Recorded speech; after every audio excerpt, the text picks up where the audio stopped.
and there are no apologies, and we'll move to declarations of interest. Are there any declarations? No. Okay, we'll move on to the good news stories, and I've just got a couple, which is one, Team Hamish work has started on phase 2 at the putting green. I drove past that today, and that looks to be finished in May. So well done to Team Hamish and everybody who supported it, and well done to Mark and Ali, Fiona and her team for all the support they've given with the funding. The second thing I would say is the Nairnshire Community newspaper development continues apace. We've employed our first employee, Sophie, in the High Street offices, and the search is starting for an editor. So I'd encourage everyone to buy one. Our main outlet being Strachan's, the traditional newsagent on the High Street. So that's the two good news stories I have, and I'll open it up if anybody else, my fellow ward members, have any other. Councillor Jarvie. Thank you. Just all the Burns events that raised lots of funds for local charities. I think there was 3 or 4 events, went really well. Well done for celebrating your heritage and successful fundraising. And another great fundraiser by the Queen's Park Residents Group in the Legion Hall that people forget about to hire. It's a great resource, and they're needing a bit of help there, so kind of use it or you'll lose it. It's a great space for the kitchen and fully accessible, so just to PR that a bit. And spotlessly clean, actually, it's immaculate. And good news I had a few emails about the food waste not being collected, so brought that up with Alan McKechnie. And the issue is they don't have enough lorries. So now he is asking Scottish Government for another food waste lorry. As everyone knows, it's a specialist lorry, which they're likely to get as it is target related. But the really good news is the reason they were getting round is that the food waste collection has excelled all expectations, and Nairn has done really, really well. Everyone's really engaged with it. So that's really good to hear. Everyone's fully behind doing the bits. So if people are just patient and just leave it out there until a new lorry comes, that would be fantastic.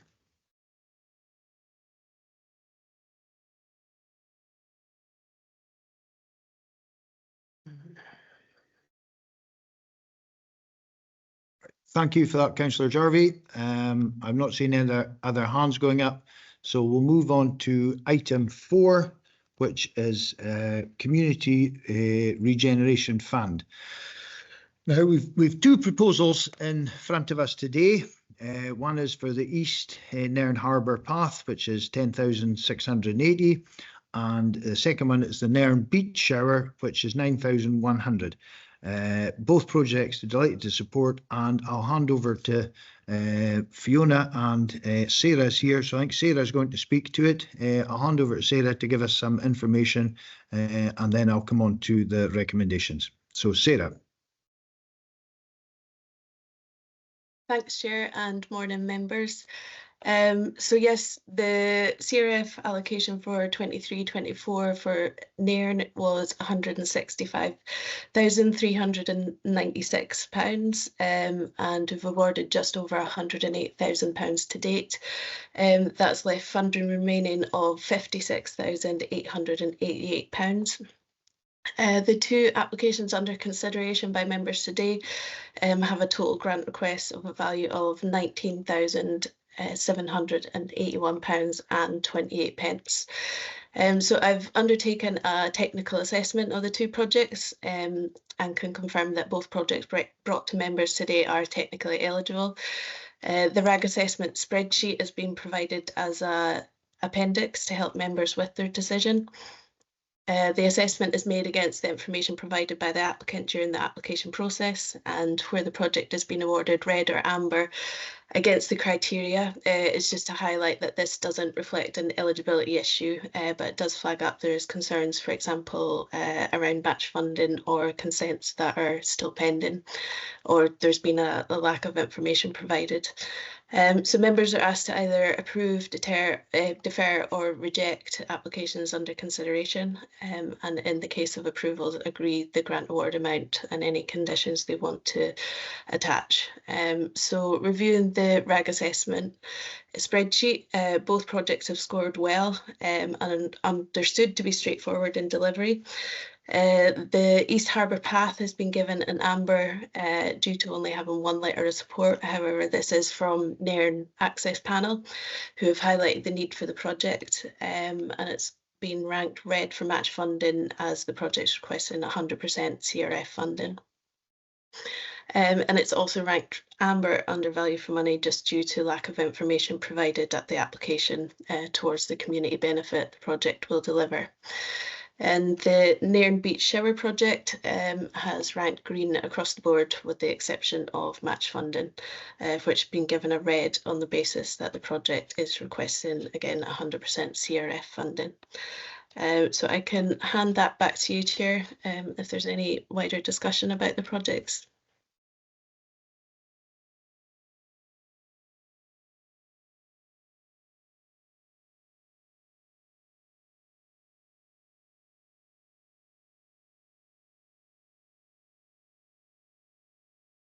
Is there any questions against the applications at all?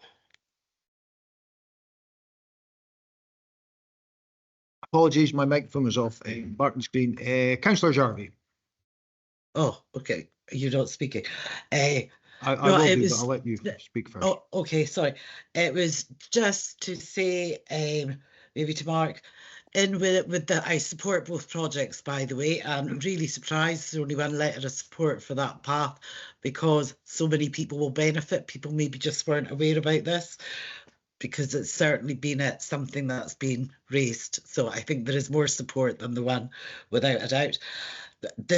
The shower that's going in, it's going to be near to the splash pad. Given that the splash pad shut in, I think it was July last year for a couple of days for maintenance, I think it would be prudent to have us there for people that have been at the beach to wash the sand off before going into the splash pad, just to avoid this extra maintenance and it being closed for a couple of days as happened last year. Just some signage to that effect to save maintenance and closure. Please ensure sand is showered off, something like that. Just a little, 'cause people are excited and just want to get in there. Okay. Oh, thanks. and how is it going to be open seasonally alongside the splash pad opening times? I don't know. Sarah, have you information on that? That information wasn't included in the application, but it was Mark Gregg who wrote the application, so he can hopefully answer that question for you now. I'm sure Mark was more than capable of answering that. I would imagine it would be aligned with the splash pad, but I'm sure Mark will give us the detail. The plan at the minute is to just keep it aligned with the splash pad, but we're finalising a couple of bits and pieces with the design team just to put it out for tender. So we'll consider obviously keeping it open longer, provided that the infrastructure in there's got no kind of need to be shut down or whatever through the winter period of frost protection, etc. But we're working to finalise that points in the design process. But yeah, the whole shower will be separate to the supply that's there, and the showers themselves, you know, they're there as to support the beach community as well as a splash pad for in terms of washing. You know, rather than, you know, what we've been informed that people use it to wash themselves down after a session at the beach. So it'll be a real asset for Nairn, and we've had overwhelming support through emails and letters to myself and the Common Good Officer as well. Okay, thank you for that, Mark. A couple of points I'd like to make, but before I come to the 2 points, I'd like to thank Fiona and her team, and obviously Sarah, you're a vital part of that team, for the sort of diligent and sort of forensic approach taken to ensure that we get the maximum available and ensure that it is spent and not that largest of all evils returned to the funder. So we're very appreciative of the efforts, and as part of that, and it was too late to include in the committee papers, hot off the press so to speak, we've just agreed an additional £12,882 for the Team Hamish project for an additional road at Marine Road. So that's great news for Team Hamish, and well done to all involved there. Mark, I know you were heavily involved in that. Now, the second part is the body that oversees this is the Community Regeneration Fund Subcommittee. I'm a member, which is as my role as Vice Chair of E&I, and it also includes Chair of E&I and the chairs of the various area committees. Going forward, CRF will be predominantly Coastal Communities Fund. Now, Nairn has never done well out of any funds, and certainly doesn't do well out of the coastal communities, because we were only getting 8,000 out of a 2.8 million annual grant. However, we managed to get an increase of 50,000, which brings us up to 58,000 for next year. And I would point out that this is only the start of the process, and we will be looking to try and increase that level, because if you look at the two main indexes and parameters that they judge the allocation of funds elsewhere in Scotland, it's poverty and its population. And on that basis, Nairn should get either 120 or 170,000. So while we're making progress and we've got 58,000 next year, there's still a lot to do. And as I say, the work continues. So that's just the update. I'll now return to the recommendations, and that's that we agree to approve the application in front of us up to the amounts mentioned. So are we liking to agree? Yep. Okay. Yes. Yep. Okay, that's fine. Thank you for that. Now we move on to the garage rent, which is item 5, and we'll hand over to the housing. Sarah, thank you for that. We'll hand over to the housing team. Mark, who's representing housing? That's Martin, is it? Yeah, we've got Martin Gemmell here today, and Lucky MacDonald as well. And Lucky. Yep. I'm not sure who wishes to speak to it. It's straightforward. If there's any points you guys feel that you want to highlight, or any points you want to make before I sort of make a few comments or open up, then feel free to, Lucky or Martin, if anybody's got anything you wish to say. No? Okay. The views I have before I open it up, effectively, these are storage units at a sub-commercial rent. You know, nobody garages a car just now. They're used purely for storage. And the second point, even with a 20% increase, we're still way below the Highland average. So I'm very keen to propose the 20%. And the third thing I would say is, I think the Highland Council, because it's Highland Council, it's nothing to do with us, should actually be looked to be selling these off, obviously to the users, because as Councillor Fraser had mentioned in previous meetings, it's been looked at by housing and it's not suitable. I'm not sure, Councillor Fraser, if you wish to comment on that before I come back to it, but I don't think long term they're a liability, so I think the Highland Council should be looking to sell them off. But in the interim, I'm happy to support the proposed rent increase. Laurie, is there anything you wish to speak to? They looked at a number of these for housing. They really weren't suitable, and I sort of feel you've been to the housing estates, you've built them. We move on.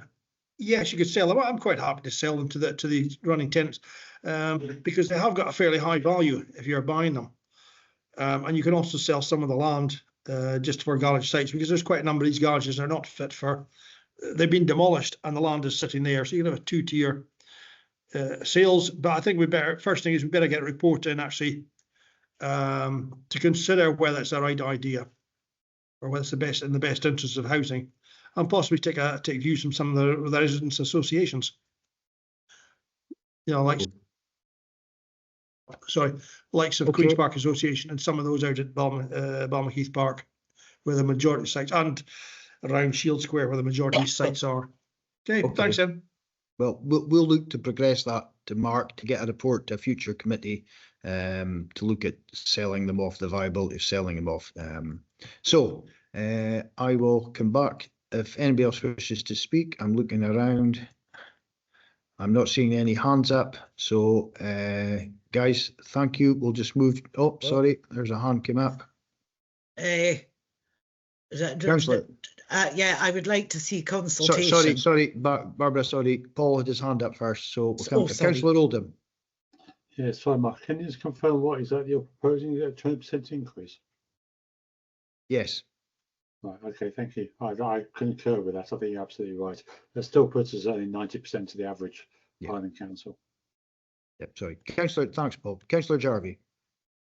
Okay, yeah, I would go for the 20%, which sounds like a big number, but actually we're still well behind the rest of Highland, and there's been many a bargain had for many's a year on that front.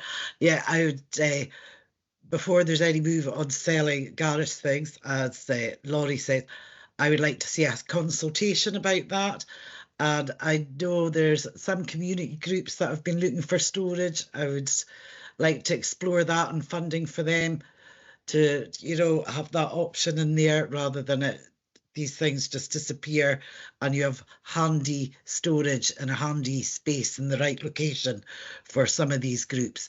So yes, that could be part of that consultation, and kind of take it from there, see how everyone feels about it. Okay, otherwise, yes, I support the 20. Okay, I'm just looking to come to the specific recommendations. Bear with me. Hang on. Jimmy, sorry guys, I'm just. Mark, could you read out the recommendations just to speed things along? Save me. We're looking to. I can give it to you, Chair. If you can, it's the 20%. Sorry, it's just a bit of technical difficulty here. It's okay. The committee is invited to agree the level of rent increase to apply to Nairnshire garages. Okay, and we're looking at 20%, and we agreed on that?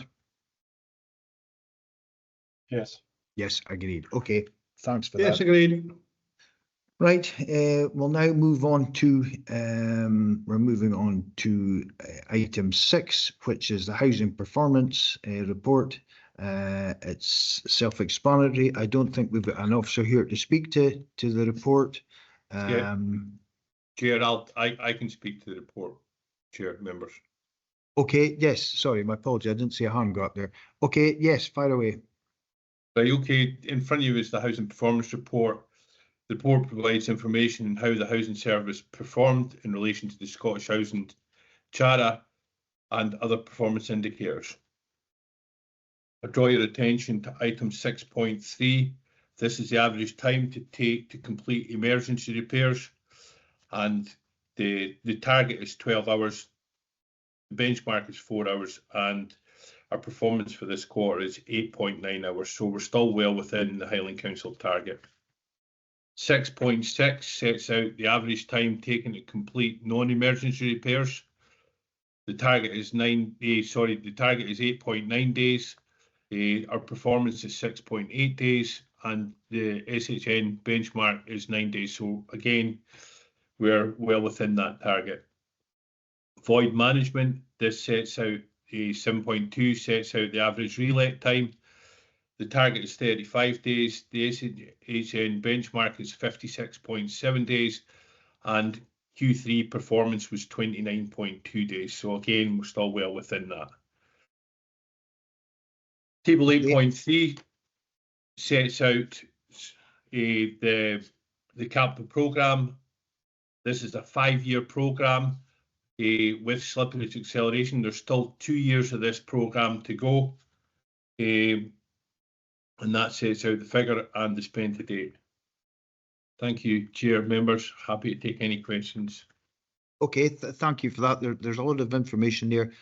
The one thing that was, as you originally mentioned, was at 6.3, the average time to complete emergency repairs. This always seems to have been an issue going back over the last, well, year, 18 months. Is there any particular issue that is causing this performance? I think there's a couple of things. one, would you call it, Nairnshire is predominantly covered by subcontractors who have a competing demands, if you know what I mean. They've got private work, they've got council work.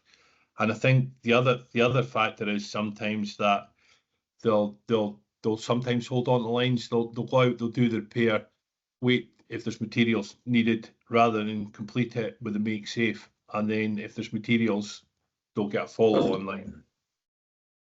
Okay. Okay, thank you for that. There's not a lot we can do. That I take the point is that you can only play with the cards you're dealt. And if it's the local contractors, it's very difficult to get them for everybody. So, and I don't think it's going to get any easier, if the truth's been known, with Aventus and various other ones. You know, the workforce, a lot of folk going down there. So, no, apart with that exception, you're doing well. Right, I'll open this up and I'll come to Councillor Oldham first. Yes, thank you, Chair. I had the same concerns as you a bit about the emergency repairs. It does seem a shame we're not, although we're hitting the benchmark, we're not sorry, the target. We're still well below what the rest of the Highland average, which is unfortunate. Interestingly enough, I noticed we're doing better than Highland overall on the non-urgent repairs. So it's kind of, yeah, it swings around about. The one thing that did worry me a bit was that at 8.2, it says that table 4 shows the spend against capital budget for the Black Isle. I assume that's just a typo, and the table on page 40 is in fact the table for Nairn, not the table for the Black Isle. Apologies. Yes, Councillor Oldham, it is a typo. Will you this is the budget for Nairn. Right. Okay. Thank you. Okay, I'll come to Councillor Fraser, ex-Vice Chair of Housing, so I'll expect a very detailed analysis here. No, one of the problems you've got delays in completing emergency repairs is some of the contractors have stopped working for the Highland Council. Others have actually spending a lot more time working for the Highland Council in Inverness and are tied up in Inverness, and that's what's taking causing delays as well. That's the main reason, unfortunately. Not a lot we can actually do there.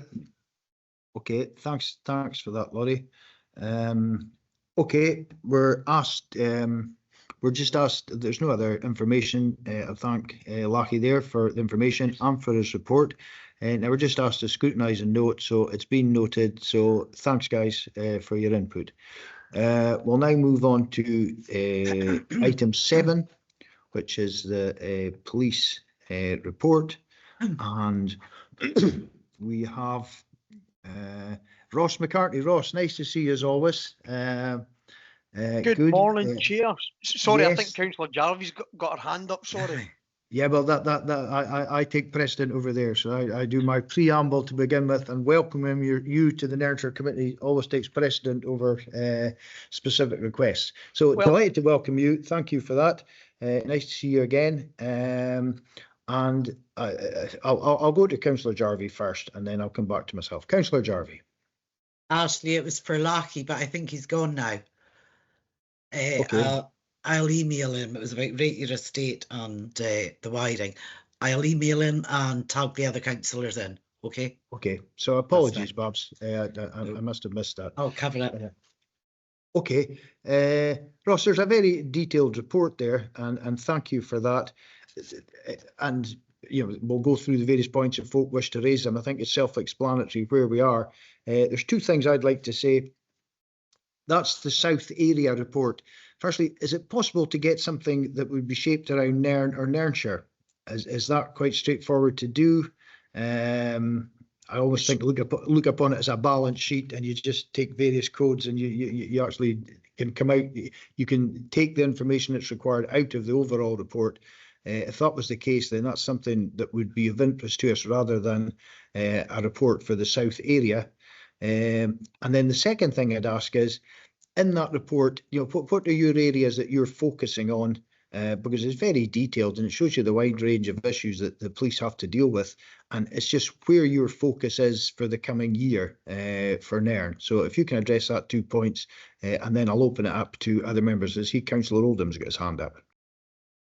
Chair, yes, good morning. Thank you very much for the warm welcome. It's nice to see you all again, and actually really pleasant to hear of all the good news stories that you started with and the work that's ongoing. It's fantastic, all of that funding, etc. No, appreciate it, and thank you for the invite. CI Allen, unfortunately, was planned to come today. However, due to another matter, wasn't able to make it, so I've stepped in her absence. So on the first point that you covered there, with regards to the report, so we have tried various styles of reporting over the last couple of years, and unfortunately, I think the report that we have provided at the moment is as granular a detail as we can go into, and that is just based on the staffing capacity and the ability to be able to put this report together. As you can imagine, this report is times X over the Highlands and Islands for other scrutiny committees. So unfortunately, this is it. I will feed it back, however, absolutely take it away from this meeting. Chair, thank you.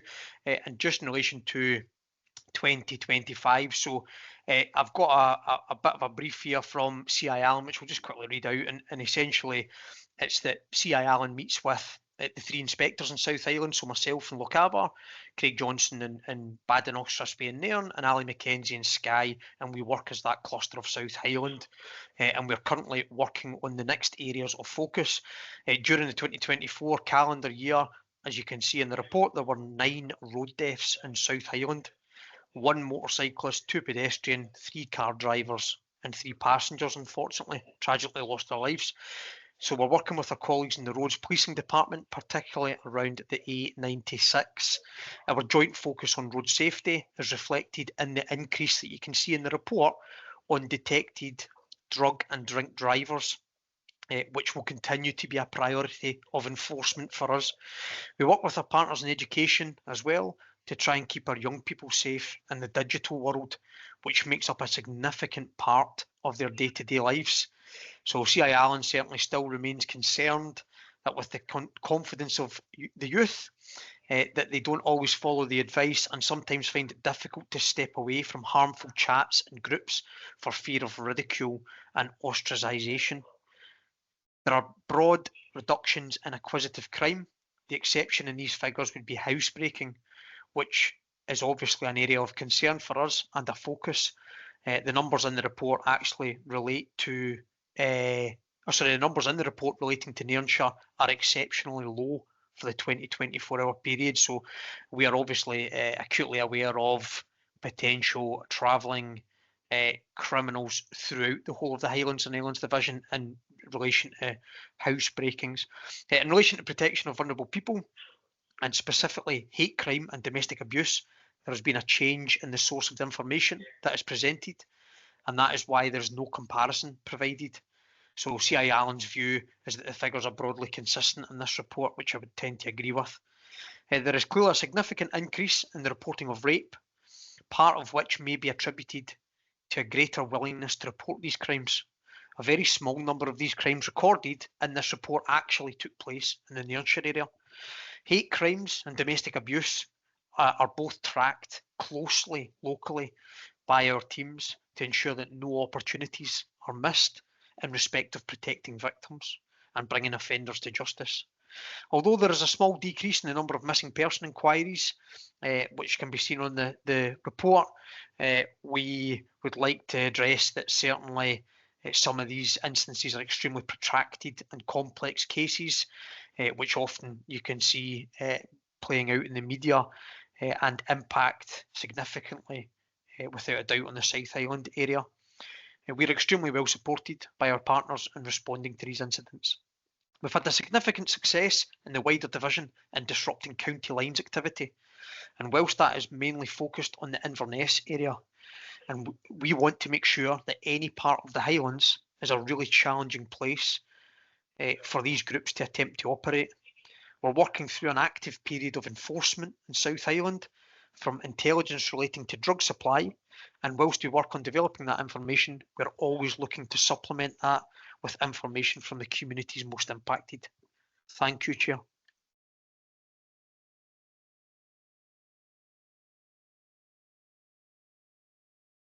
You're muted, Michael. Yep, okay. Okay, thank you, Ross. That's very helpful, detailing the various areas that are of specific concern. I've talked about the drug supply. Is there any way that the general population can step up in a practical sense to help with this? And the second point I would make, it's very difficult to accurately, I don't want to say sort of interpret trends and various stuff, because the level of reporting, I think, plays a big area in this. You know, crime may be at the same level, but it's just been reported better, which maybe reflects that it's showing an increase. So there is that added complication on things on the reporting, and you point out on the sort of rape side of things that there is a better reporting, and I think it comes down to if something happens, it's always worth logging it, registering it, and making that complaint and getting it into the system. So thank you for that, and I'll go to Councillor Oldham. Yes, thank you, Chair. Thank you, Ross, for the report. I have a couple of questions. The first one was kind of a more meta question. Multiple points through the report you refer to N division, and no point is N division defined. Could you explain what area is covered by N division? The other question that I had was, anecdotally, I'm hearing from other councillors that shoplifting is going through a really bad peak at the moment. Especially in Inverness, but I noticed in our figures it appears to be declining. I wonder whether that's just anecdote being paused as a report, or whether it's a problem which is confined only to Inverness. Thank you. Councillor Oldham. So I suppose just jumping back, Chair, to your point on can local communities assist with the fight on you know, illegal substances and drugs? Absolutely. There are a number of ways, including contacting Police Scotland, either via 101 or our Contact Us form online. The Contact Us form is probably the most beneficial way, and yeah, less time consuming, I would say, to go on there and fill a form out and let us know that you can do that anonymously. Alternatively, pop into your local police station, stop an officer on the beat, and I know that is when you see them and they're not going to emergency jobs. I do totally understand that, as well as Crime Stoppers. You can do all of this anonymously, and what happens is all of that information, intelligence concerns, gets fed to ourselves on the front line, and allows us to build that picture to take enforcement or supportive action with our partners, including public health. So thank you very much, Chair. And Councillor Oldham, you know, N division, yeah. So N division covers the whole of the Highland area, and then up into the 3 islands as well, of the Western Isles, Stornoway, Western Isles, Shetland and Orkney. So that is N division. And the last point, just in relation to the shopliftings. So I think it's been well reported and is probably you know, well understood that Nairn has had quite a significant challenge, I would say, with shoplifting. I've personally been involved in the local community partnership setting, where I know that has formed part of discussion in and around inequalities and poverty, etc. What I'll say is there is a lot of work ongoing to not only identify those that are responsible, but also to engage with them in a tangible and meaningful way. So are they actually somebody who needs, you know, needs support? You know, why are they committing these shoplifting? So we're really trying to take a holistic approach as opposed to a one size fits all. You know, that notwithstanding, obviously, crimes being committed are dealt with and are reported to the Procurator Fiscal or by whatever appropriate means, but there's definitely a lot of work ongoing around this to try and reduce that.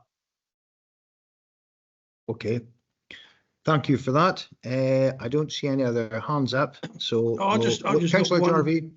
Councillor Jarvie first, then Councillor Fraser. I'm surprised your hand wasn't up. Your hand's up now, Councillor Fraser. Councillor Jarvie. Sorry. Good to see you back, Inspector McCartney, and thank you for covering for Chief Inspector Allen. That's good. She's a great support. Filled your shoes very well. The antisocial behaviour seems to be taking off again, unfortunately.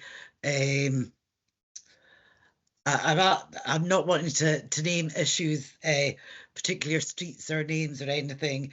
Anyway, it has been reported, but going on the past sort of couple of summers, this seems a seasonal thing, and it just goes on and on and on. And just to try and nip that in the bud a whole lot quicker, and please engage with the schools, including primary schools as well, just to get that sort of level of respect across, and the fear that they're creating with this type of intimidation that seems a lot, and it's not. People are terrorized. We have a lot of elderly. You know, it needs stamped out. I had a conversation with the housing officer, Lee Marshy, about I don't want to mention areas, but about CCTV, where there's vulnerable people staying and being taken advantage of, and there's the criminal activity. You know, these people are being taken advantage of. That he was going to have a conversation with Craig. Don't know if he did or not, but that's a possibility. People are still asking for CCTV down at River Park. We don't want to have the issues happening there again, that people don't feel they can take their kids there safely. I had asked Craig about the body cams, that they were, I think that was before Christmas, that they were looking for spaces in Nairn, how and where to store it. So I hope that's happening quite soon. We want our local officers that are few, but we want them to be safe. And this helps with evidence as well. And it's a deterrent with them getting attacked. And we don't want them attacked. That seems a comprehensive list, Councillor Jarvie. I'm sure we'll... I'm not seeing it here. It's the last thing I had mentioned the other day at the Committees in Place to Rob Shepherd, but I maybe didn't explain it well. There was a bit in there about the close pass with cyclists, because we've got increased cyclists just now, but it didn't mention about horses. The whole close pass thing with horses. Now, there's been a few incidents, especially King Steps, and because we have sort of horsey activity rurally, of people not doing the close pass and are quite bolshy. And these horses, every time I've passed them, they all have their high vis, the hat. They're well kitted, well in control. But somebody was going to actually take forward an event at the Links about that. Would there be a good point of contact in the police? Is there some sort of messaging that the police would have that they could help out? Okay, thanks. To support that. I'll hand over Sorry, not 4 points. No, I'll hand over to Ross. No, thanks, Chair, and thank you, Councillor Jarvie. A good test for my memory, but thanks for writing everything down there. But no, you're absolutely right.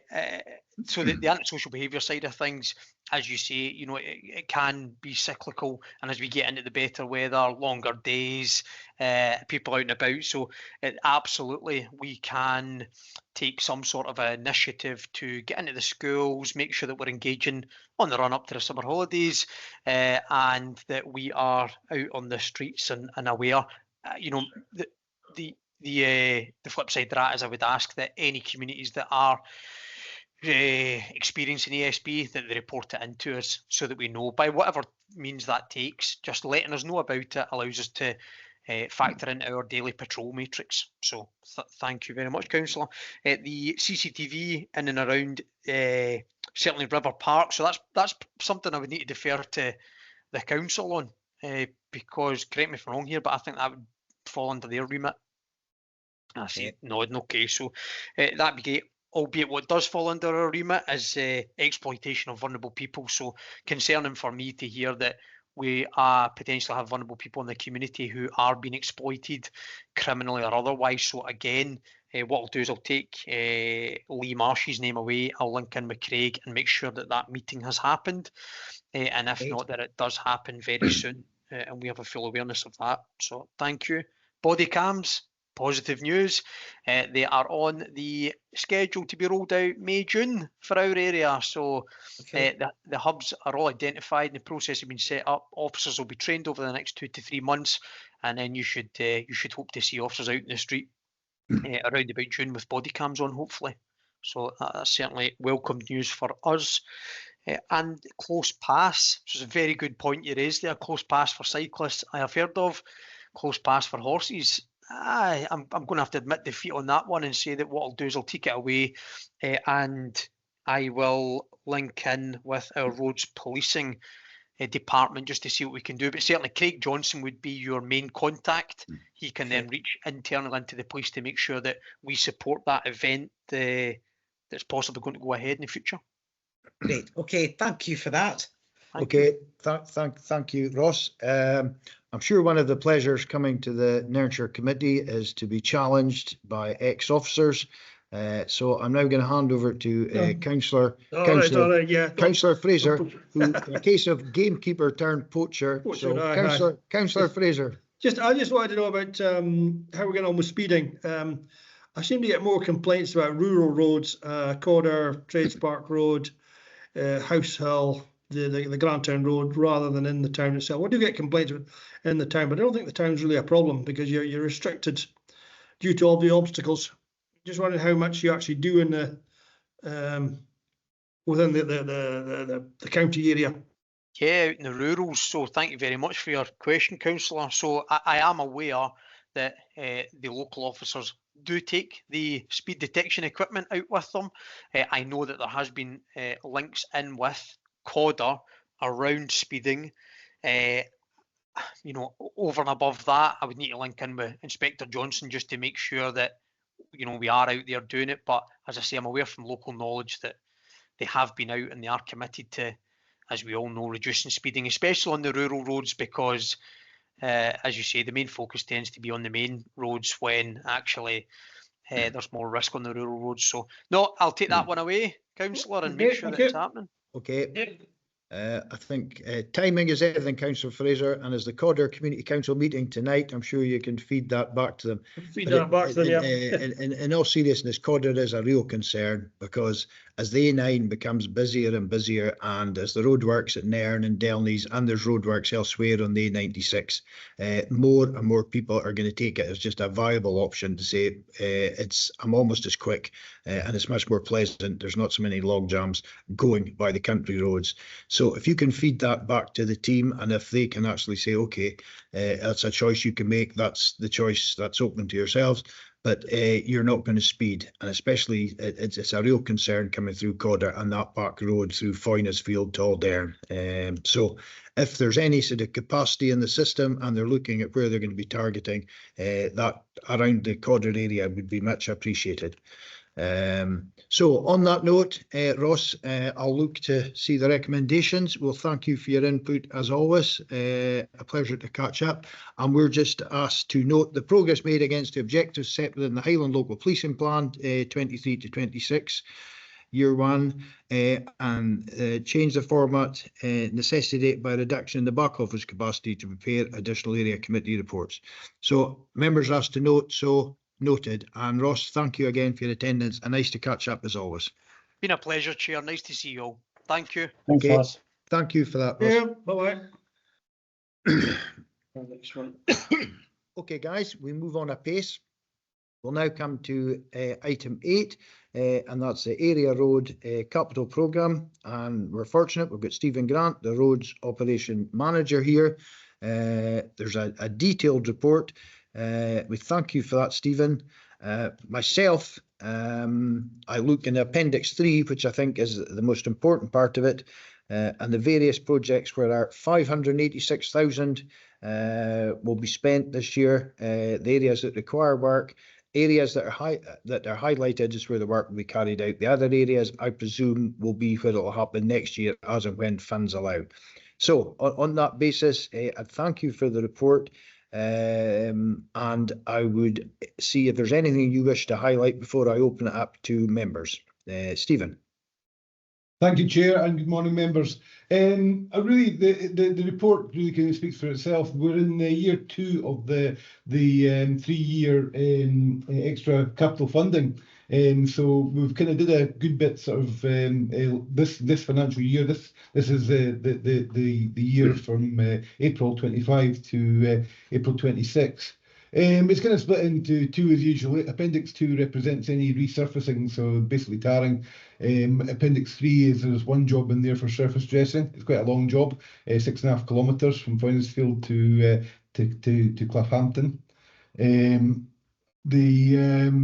We've subdivided this year the resurfacing Appendix 2 into 4 categories really. The resurfacing works, which is basically your basic sort of resurfacing tarring. We've got some junction resurfacing, so specifically targeting certain junctions to be done in hot rolled asphalt. Major patching, which is always needed, and we're sort of in the midst of pothole season right now, so it's on everyone's mind right now. And another item that we've put in this year, £25,000 for footpath reconstruction or resurfacing. So I think the footpaths generally in most areas of the council need to be looked at. Due to sort of funding deficiencies in previous years, we've been focusing on the roads, but we do need to start looking at footpaths as well. I mean, the resurfacing aspect, there are 3 jobs there: Ascent Gardens, Nairn, Highland Both towards Dreinachan, and the junction to Dreinachan are the 3 jobs that we intend to do. The other jobs that are white below are almost we call kind of wish list jobs. So if we make savings in the works or extra funding becomes available, we'll do them in that order. And that's what we're kind of looking to do. If there are any changes, bearing in mind that we are in the middle of winter, although we're approaching the middle of February, I dare say that there's going to be a wee bit of winter yet from previous experience. The roads will deteriorate rapidly in some cases, so maybe some jobs on here that we don't know that we need to be done yet. So we will come back to members if that's the case. But this is what basically the snapshot in time as we see it right now. But I'm happy to take any questions on that. Thank you. Okay, before I open it up, it's just maybe for information clarification. You're responsible for the network of roads, the B-class roads, the Trunk Road Authority, which is Amy. Transport Scotland, Trunk Road managed currently by Amy. A lot of folk may not understand the distinction. How is your relationship with Amy, and are you comfortable with the level of service they're providing? I'm just asking this anecdotally for the sort of Trunk Road, because obviously you'll get the blame for everything if there's problems. So I'm just wondering how your relationship currently with Amy, how things are going. We do have a fairly decent relationship with Amy and Bear and all the Trunk Roads authorities in Transport Scotland. It is pushed sometimes when there's roadworks and things like that, and they decide to actually divert things without our knowledge in some cases onto our road network. We kind of throw our toys out the pram, for want of a better term, because we need to know if that's happening. If we have roadworks on the road, or if there is a huge impact on our local communities, if that happens, we need to have a say in how they do that. So that is something that we are working with them. We do have transport liaison meetings with Transport Scotland and Amy and Bear. So that's something we bring up constantly.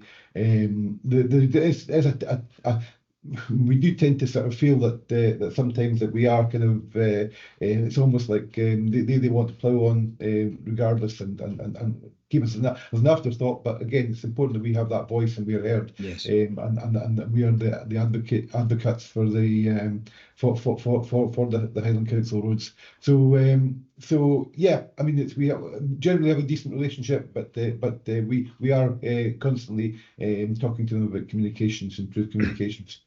Mm-hmm.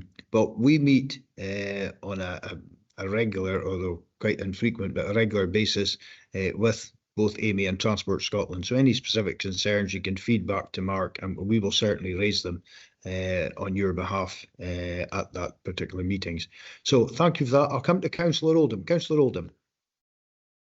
Yeah, thank you, Stephen. I've got various things. One was just for the minutes, really, just to note on page 60, it refers to the capital budget for the City of Inverness area, so we should probably just note that is of course the Nairnshire area.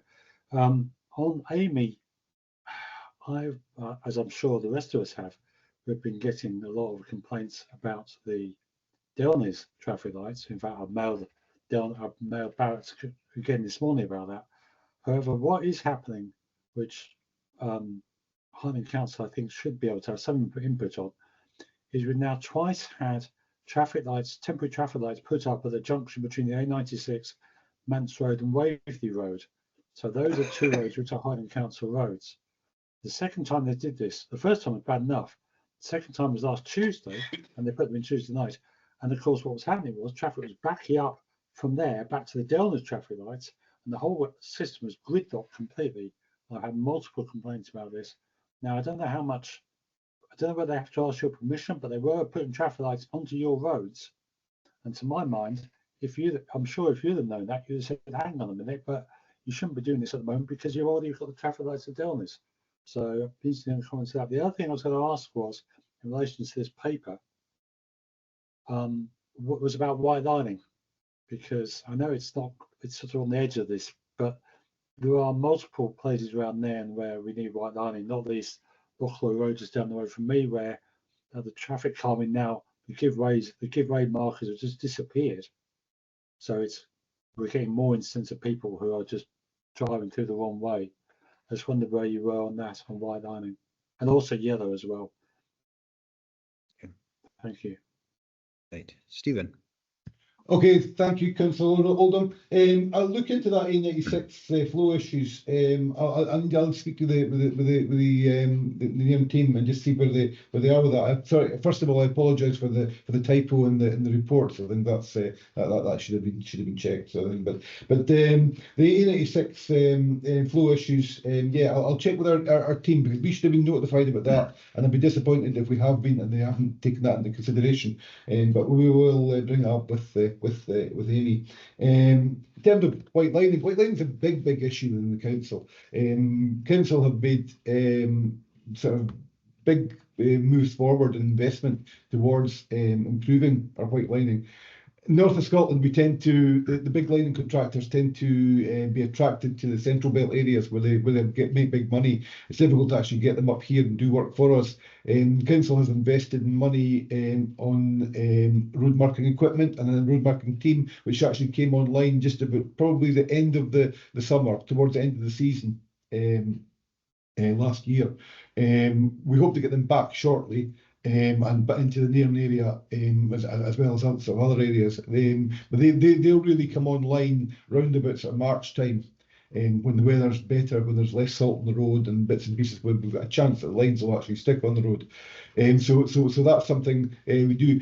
We are trying to get, and I see it, the way I see it is we need to get the lining units up here early in sort of March, April time, and then again at the end of the summer when we've done our sort of resurfacing and surface dressing and bits and pieces. So we probably need to have 2 bites at the cherry next year, and that's something that we will certainly push to get done, because there has been it has been difficult over the last couple of years. I don't deny that, but we do have an in-house team now that could do that work.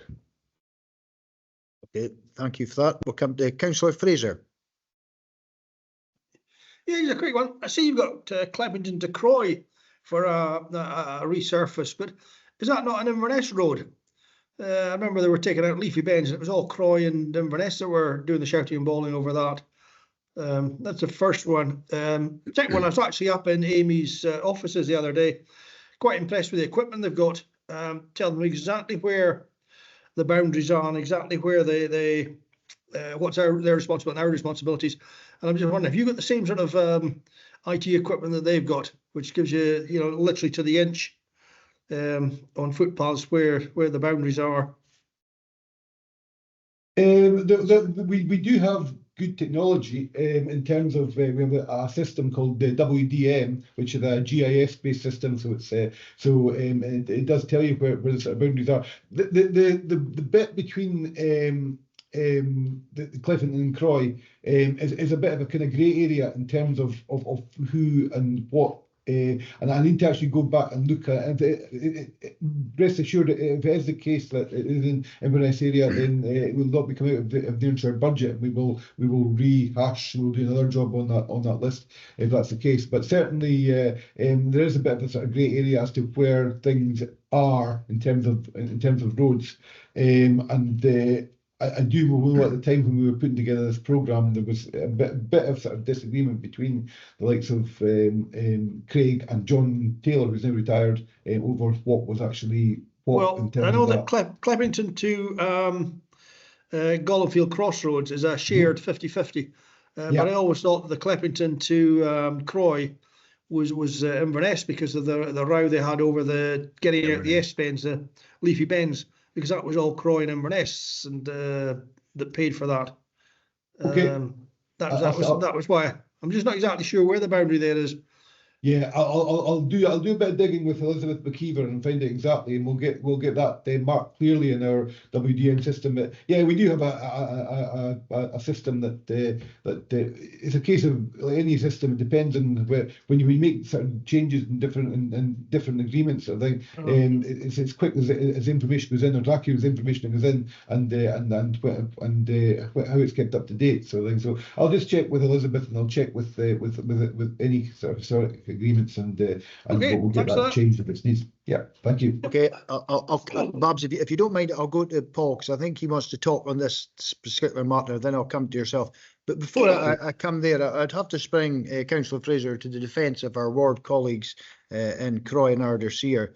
I'm sure they deport themselves as befitting a Highland councillor, and they wouldn't be screaming and bawling as you outline. I'm sure you're not referring to them. So I just spring to their defence. Paul. Yeah, just to confirm, I've been a map obsessive. I have map room available to be here. I can confirm the whole of Cleventon is within Culloden Ardersier. The boundary occurs around the point of, I think it's the White River Bridge. Look at this. Let me just zoom in to check. So everything after the White Bridge is in Culloden Ardersier, all the way down to the A96, and all the road from Cleventon to Croy is Culloden Ardersier as well. And Cleppington to Nairn would be Nairn. Yes. Yeah, just from the bridge. Okay, but if you're in Cleppington, if you're in Cleppington and you head, which way are you heading towards Nairn? Nairn. Well, I'm not going down towards Enid. Okay, about a kilometre out is where the boundary is. The first kilometre along the road is still Culloden Ardersier. Not Cleppington is in Nairn. I would share the screen, but I can't. No, that's interesting. And Paul, obsess all you wish. That's valuable information. Thank you for that. Councillor Jarvie, apologies for that there, but come to you now, Babs. No, that's good. No, that's good to hear that Paul's physically seen that bit, because there is a query over that whole boundary bit, especially with people taking forward these local place plans, because that's the Croy one in its draft, and Codder and West Nairnshire have specifically queried that boundary there. It's like which side of it, so that it is a bit of a hoo-ha. But as Laurie says, is it our road money or Croy's road money? So, we could maybe benefit a few potholes, a couple of laybys there. That would be sound. But the Croy Road, I drive it most days, certainly needs an address. So that's good. The other thing I was going to say, was there any update on before Christmas? There was a bit of a communication hoo-ha. I think Murray was dealing with it, but then he went off on holiday. But it was with SSE as well, about them digging out, which people weren't objecting to. It was work that needed done, upgrades. But it was the lack of notice right before Christmas to about 10 businesses.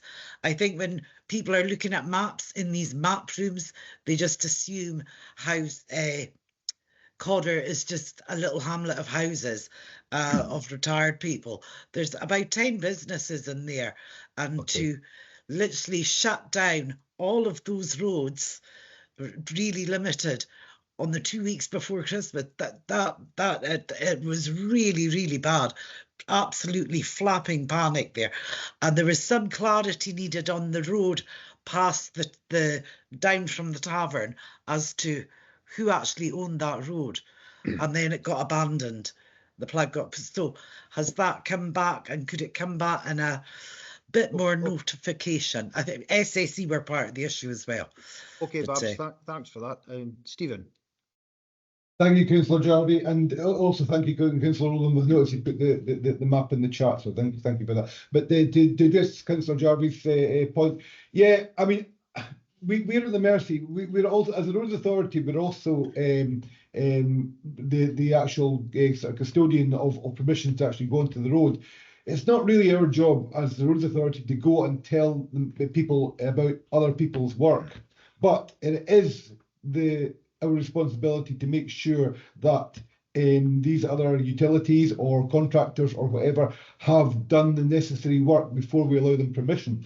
So it's a bit of a sort of we need to, the office have been told they need to be harder with these people. We cannot have utilities or contractors or anyone come onto our roads and just sort of expecting permission to actually go onto our roads without actually having to do the actual legwork and the community liaison and all the bits and pieces that go with it. So so they have been told, and they will. I'll be making sure that they actually, if they do have to go and work to do work, they actually work with the community to actually do it, and then that includes letting community councils and members know as well.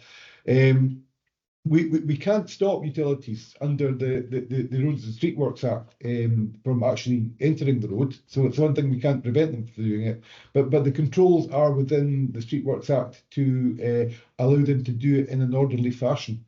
So that's where we're at with it. So then, but we will be harder on them and making sure that they actually give enough time and communication and liaise with the communities to actually do their works. That's great. Thank you for that. Yeah, it was the communication of miscommunication of companies, but I think there was a complexity of issues, but that's great. But you haven't heard any more about that project? Not heard any more, but I will go and check up and make sure that see if there is anything that's coming up, I'll let you know. But I shall. I mean, we have to accept that utilities have the right to actually upgrade their networks or in new connections or whatever. But they also have to respect the fact that people are living and working and having business and bits and pieces in the area, and they have to work with them. Yeah, there was no complaint about what actually needed done. Everyone is happy to get electrical upgrades. It was how the process was just at the worst ever time of year.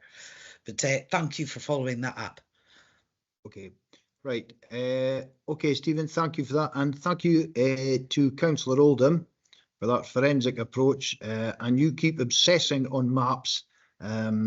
This is a level of scrutiny, Stephen. You can spread the word amongst officers. This is a level of scrutiny you're going to get at the Nairnshire Committee. So well done, Paul. Much appreciated. Stephen, thank you very much. Now we'll move to the recommendations, and I think we're just asked to members asked to approve the proposed area roads capital programme 25-26 for Nairn and Codder. So approved? Yeah. Yep. Okay, thank you. Stephen, thank you. Thank you, Chair, and thank you, members. Thank you. Again, thank you. Right. We'll now move on to item 9, which is the Nairn Common Good Fund report. I'll bring my screen up. Now, I propose to deal with this in 2 parts. It's a very detailed report. We'll start to look at, firstly, the accounts for 23-24.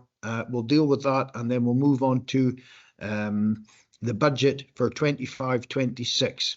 Now, before I come to Mark and we come to Ali to get some background on certain of the areas we want highlighted, the real concern I have, and we are fortunate we've got Councillor Oldham here, and that is actually highlighting the poor performance of Adam & Co with their investments.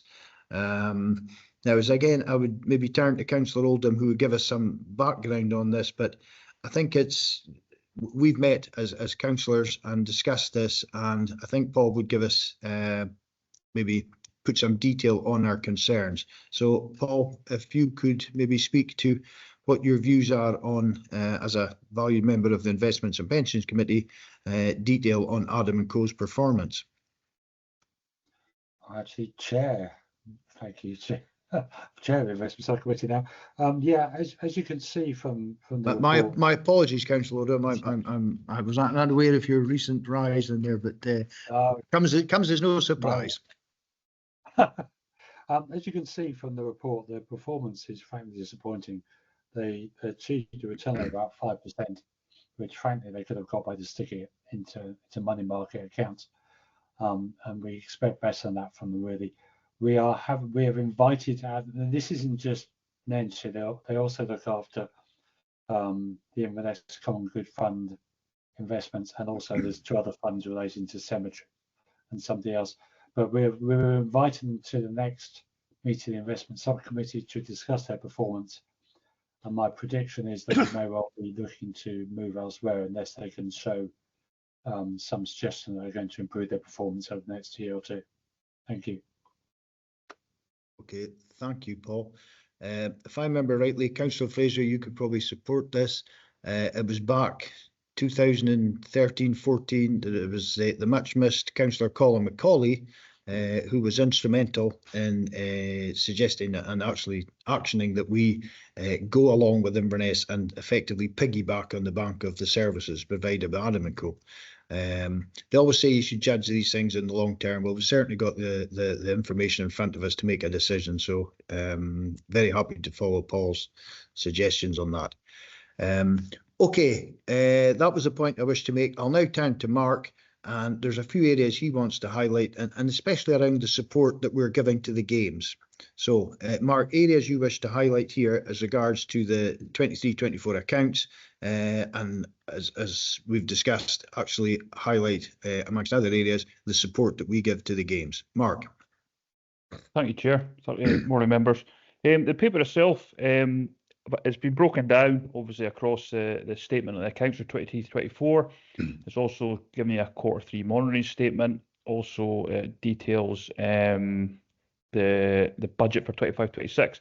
Just with regards to the 23-24 accounts, you will see the costs against the expenditure and income over the financial year. What I've done in the report, just for the benefit of all reading, is anything over 10k, any increases or any difference in costs, I've highlighted across the board.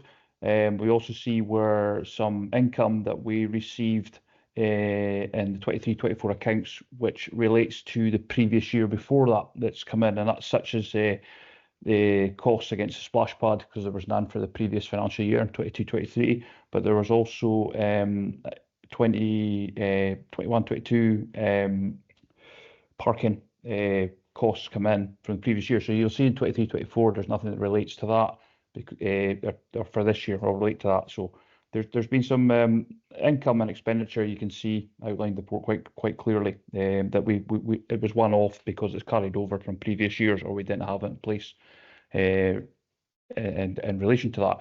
In terms of the games, as Councillor Green has pointed out, you will see that the outturn figures that's shown for the Q3 statement will show there's been an increase in support to the games compared to previous years. For this year especially, we made the decision to close the Links toilets because that became a bit of a sore point with folk. That the Links toilets couldn't cope with the demand there, so we decided to get Portaloos from local company Nixon Hire involved, which created a spend of around 2.5k to provide those toilets. But you'll also see, due to the proposed bin strikes and the disruption that caused, we had to actually spend an additional £1,700 on waste management services, which provided that cover for the games as well. So you'll see some difference in the games costs there.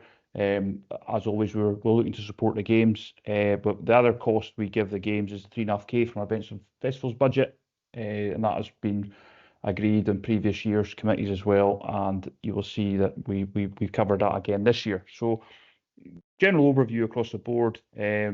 Each paper that relates to within this report, all the information provided highlights any sort of significant increase in income or where there's been higher expenditure than anticipated across the board. Thanks, Chair. Thanks, Mark. I'll open it up. So for the for the accounts, 23-24, is there anybody wishes to make any observations or comments? No. Okay, on that basis, again, Paul, thanks for your input there. We'll now move on to the second part, which is the budget.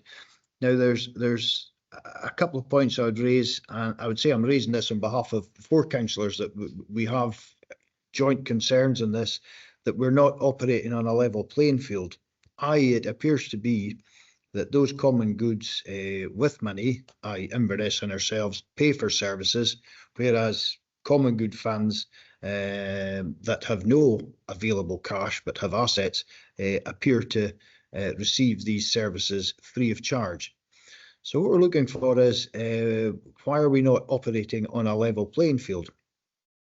Now, there is, and I think, Mark, you'll speak to this, there is led to believe a review of common good charges to be carried out. It's in the early stages and it's just in a discussion phase, but if you could put a little bit of detail on what officers are proposing to do, this would certainly be a process which we would be heavily involved in. So if you can give us a bit of clarification on that Mark, please. Thank you, Chair. Yeah, my understanding is that there's already tentative talks, early talks, discussing around the common good charging across the board. That's, as I say, very early days. And once we know what the proposal is going to be moving forward, how that review is to be carried out, then it's certainly something I'll take back to the area committee or to Ward Business to discuss with yourselves as members. Okay. Well, I think the message that will back from Nairn is very keen to see this get off to an early start and to see the terms of reference and who will be involved in this. So we can discuss this as things progress, but we're very keen to see this happen as quickly as possible, and not in any respect have it sort of put into the long grass. We'd like to see this come back within the next 3 months, certainly to see what's happening. Effectively, all the information's out there. It's just a case of finding the format to take this report forward, and very keen to see this happen at pace. So the second point which we've got is the new charging framework. Now, Ali Garrow's done a tremendous amount of work here, and the message we want to get out is, yes, there are specifics, so that and the benefit of this is twofold. A, you've got something that folk can understand and it's comprehensible and they know where they stand. There is none of this mystery, maybes are, maybes no, it's good intent, it's good causes. It's laid out clearly and firmly, and the message on that is that the links is open for business, and if you wish to host an event, then it's there for you to do. If you're doing it under the right umbrella circumstances for the common good of the people of Nairn, then it's obviously going to be a free event. But the links is there. The ball is very firmly, thanks to the work of Ali and Mark, but predominantly Ali, our common good officer, the links is now seriously open for business. So the ball is very firmly in the people of Nairn or individuals' court if they wish to host events or stage events at the links. So to put a bit more detail onto that, I'll hand over to Ali. And Ali, if you wish to speak to that, and then I'll open it up to members and any other points. I'm sure there'll be many that they wish to make on the budget going forward. So Ali. Yeah, good morning and thank you. So the new sort of framework is it's on its second iteration. Obviously, we signed off on one last year, which gave us probably a good level of transparency compared to what we'd had previous years, but we hadn't incorporated some of the inflationary rises, and in fact we probably hadn't had any rises for a number of years until this proposed year. The other thing that's happened here is we've managed to have direct feedback through the engagement group and also through our own administration of the new letting framework. So there's a lot of sort of things that have come in that have informed this. And as you said, Chair, we're looking to sort of kind of divide those community benefit opportunities that are on the links from commercial benefit and try and improve the income generated from there, but at the same time balance that with a genuine need to provide a common good benefit for the Nairnshire area. So in respect of that, we have an increase in line with inflation. That's just been related to the consumer price index, and that has added a slight increase to charges that were there last year. We've also implemented a charge which is consistent with the National Caterers Association, which is used by most event organisers to estimate what charges they would use for traders. And that has resulted in some changes, but largely we have actually been quite consistent in our charging across the board with that. We've also moved from peak times to lower footfall times, and a recognition that it's not just the links that is within our our common good. We have the Riverside area, and we'd like to try and encourage some activity in that area, or community events in that area. So we've looked to adapt and call it footfall areas rather than peak times. We want to have a more consistent charging for the footprint area that's been used. You touched upon what is free to do in there. We've removed fees for wellbeing providers to encourage a take-up of that.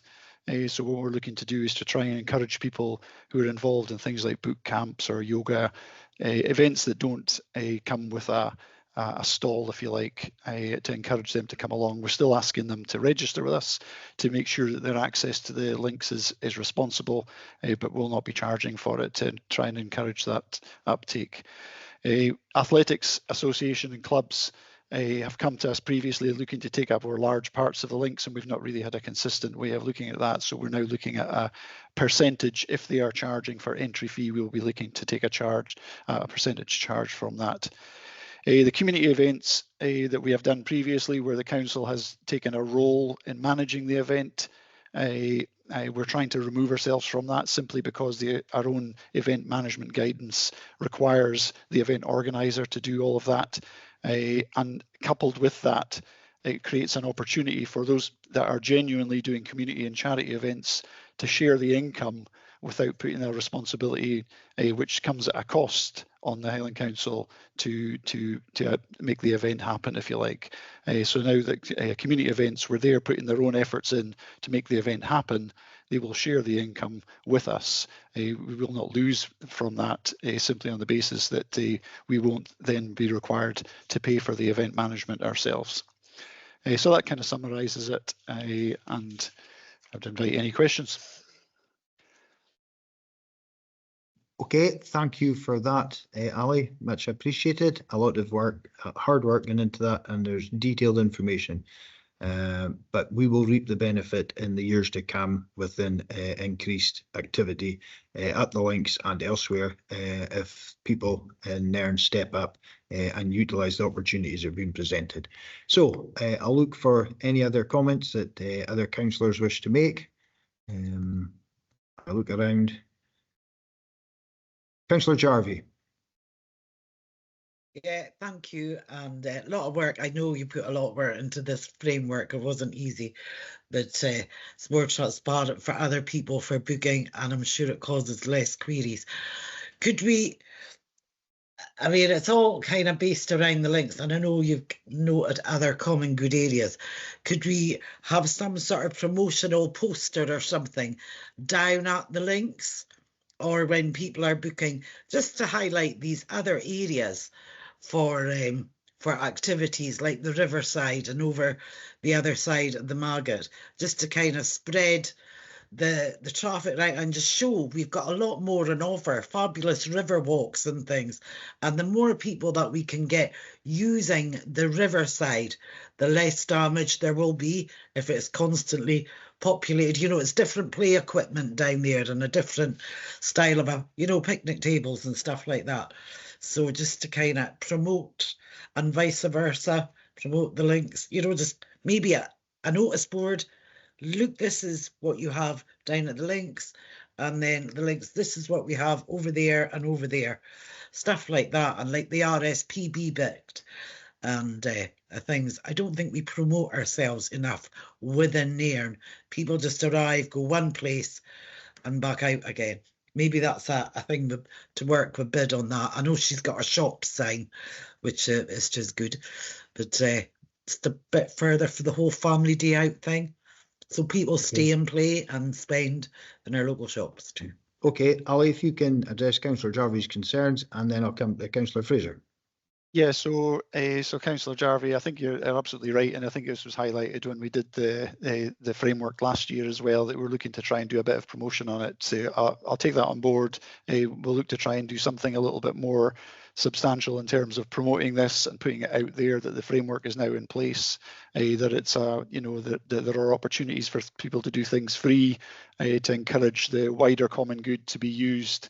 And I'll have a chat with Bid and see what opportunities there are with them to see if they can help promote that as well. Yeah. Okay, thank you, Ali. Laurie. Yeah, I was just going to say, well done for the whole thing. It makes it a lot to improve the clarity for hiring and for use of the links. I think the only thing we need to sort out now is just finalise our fine-tune the games committee and the games for expenses and costs. And once we do that, hopefully, it might solve a lot more of the issues that we're having. Okay, thanks, Ian. Okay, thanks, Laurie, and thanks, Ali. If there's no other points to raise, I think we'll move to the recommendations, and I'll actually, because they're quite extensive, so I'll actually, bear with me, I'll actually read them out. Quite technical, but I think we have to do this. Members are asked to, firstly, consider and agree the Nairn Common Good Fund Statement of Accounts for 23-24 and the final monitoring statement at Appendix 1B.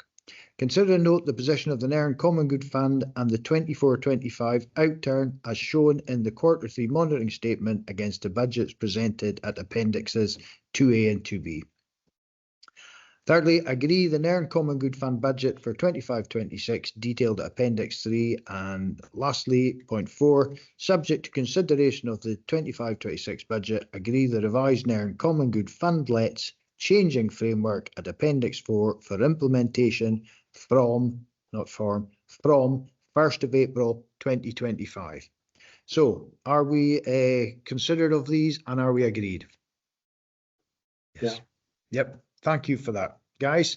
We'll now move to the last item, which is the minutes of the Nairn Common Good Fund of the 4th of November 24. You missed item Chair, 10. item 10. Item 10. Sorry, that's not my agenda. We'll go to item 10. Sorry, I don't have that in front of me. It is the ward discretionary budgets for noting. Oh, sorry. Okay, the ward discretionary budget. Sorry, apologies. Mark.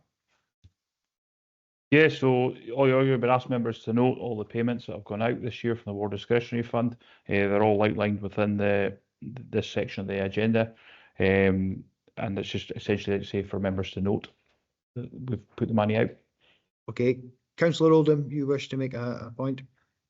Yeah, Mark, can you tell me how much have we got left? I'll come back to you on that one, Paul. It's only a couple of hundred. I'll give you an upward figure.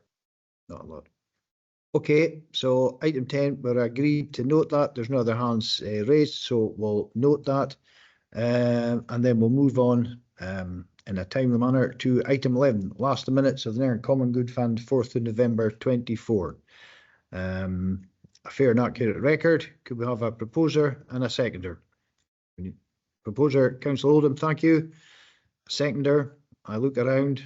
Sorry, this is just for noting. We're not okay. Sorry, just for noting. Because this is why we had a resident point out an error in these minutes. Yes, but we can't fix them because they would have been approved. Because they're just, my apologies, just for noting. Yeah. They've been passed and it is a very strange system. We've got to say we're having pensions committee where we're agreeing the minutes of the investment subcommittee. Why we aren't doing the investment subcommittee, I've no idea. But yeah.